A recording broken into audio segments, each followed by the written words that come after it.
maisip kung paano siya talunin. Hindi maganda ito.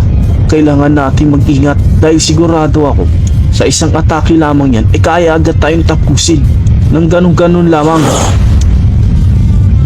Ngayon, uumpisan ko na ang pagtapos sa inyo. Masyado nang humaba ang oras nyo, kaya wala na akong magagawa kundi ang gamitin ang kapangyarihang ito. Pagpasensyaan nyo sana ako, pero kailangan ko itong gawin para sa aking pangarap at inaasam na kapangyarihan.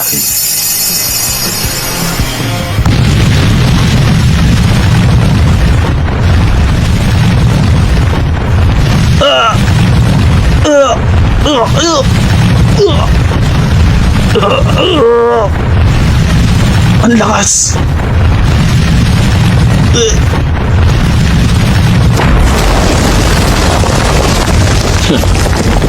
Talagang hindi pa ubos ang swerte nyo.